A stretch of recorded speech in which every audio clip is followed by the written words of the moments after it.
This is Inside Indiana Business Radio for the afternoon of Thursday, November 9th, 2023. I'm Kate Sharon. As remote working trends continue, one Indianapolis-based company is looking to become the connector between geographically unbound workers and their new home. Make My Move is an online marketplace that allows communities across the country to create a profile and offer incentives to attract remote workers to their area. Co-founder Evan Hawk said it all comes in an effort to connect and engage individuals in growing communities. And really, during the pandemic, we realized that the shackles of location had been lifted. People were suddenly free to live and work wherever they wanted, independent of their employer. And so we saw the real opportunity was helping communities recruit these individuals directly. The marketplace has grown to include as many as 200 communities across the country, including Indiana communities like Culver, Logansport, Jay County, French Lick, and Delphi, and has helped more than 1,000 remote workers make their move. Some cities are making use of the marketplace to help place workers in hard-to-fill positions, like police officers.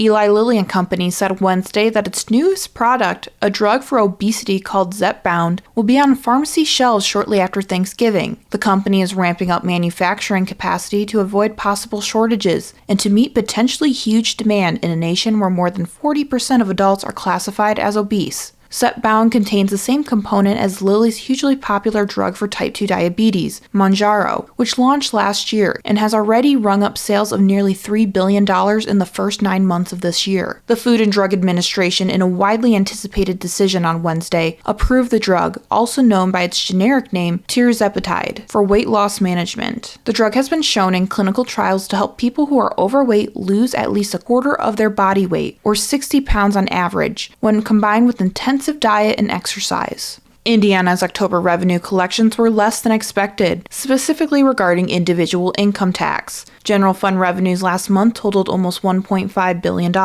which was an 8.4% drop from the April 2023 forecast, and 11.3% lower than the same month last year, according to the Indiana State Budget Agency. The agency pointed to lower than expected income tax, and sales tax outweighed higher than expected collections from interest. While this month did not meet expectations, the agency reported that September and August revenues were higher than their estimates. Sales tax collections in October came to $845.2 million, a 5.5% dip from the estimate. Income tax came in 17.3% less than projected, totaling $496.4 million. From the number one source for Indiana business news, this is Inside Indiana Business Radio. I'm Christopher Day, the CEO of Elevate Ventures. We are the number one most active venture capital firm in the Great Lakes region and number 20 in the U.S. We invest in innovative Indiana companies. Today, Indiana has monikers including Amateur Sports Capital of the World, Racing Capital of the World, and Crossroads of America.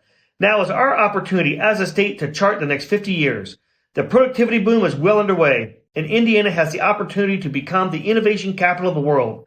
Visit elevateventures.com/Why Indiana to learn more.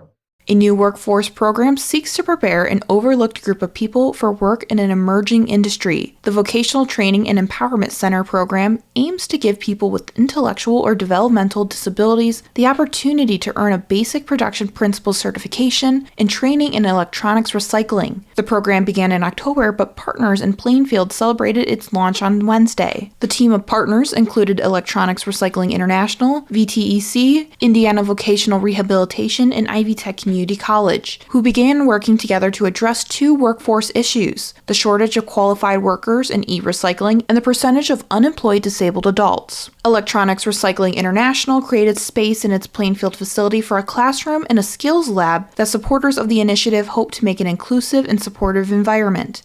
Indiana gubernatorial candidate Brad Chambers' campaign is likely to receive tens of thousands of dollars from an upcoming fundraiser hosted by racing legend Michael Andretti, adding to the Republican hopeful's support from the state's top business leaders. While a common event for a political candidate, it's Chambers' previous working relationship with the Andretti empire that's causing some to raise eyebrows. Chambers, who is seeking the Republican nomination, led the Indiana Economic Development Corporation as Secretary of Commerce until he stepped down from that position in August. While there, Andretti Autosport received millions in contracts, grants, and tax incentives. Accepting money in this way is legally sound, said Andrew Downs, a former political science professor at Purdue University Fort Wayne, but some might have ethical concerns, given Chambers ran an agency that brokered deals with Andretti. Southern Indiana is celebrating a new effort to conserve forests and rural farmland. The Southern Indiana Sentinel Landscape recently received approval for the creation of a regional conservation partnership program, making funds available for conservation efforts across the SISL's 3.5 million acre stretch of land. The federal program is overseen by the U.S. Department of Agriculture's Natural Resources Conservation Service, which will provide funding over the next 5 years for the restoration of 2,500 acres of forest land through conservation easements and 5,000 to 10,000 acres of oak hickory forest ecosystems. The program will also provide resources to increase sustainable farming practices across tens of thousands of acres.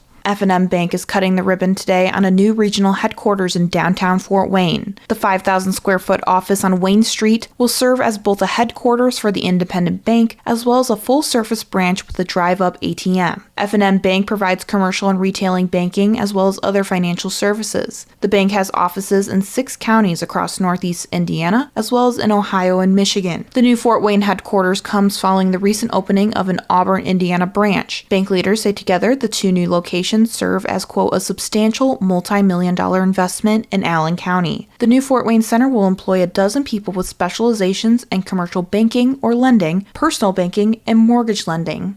Sports journalist Bill Benner is this week's guest on the Business and Beyond podcast with Gary Dick, presented by PNC, a weekly conversation with high-profile Hoosiers in business, sports, entertainment, and beyond. Available now from your favorite podcast provider. I'm Kate Sharon for Inside Indiana Business, Radio on Demand.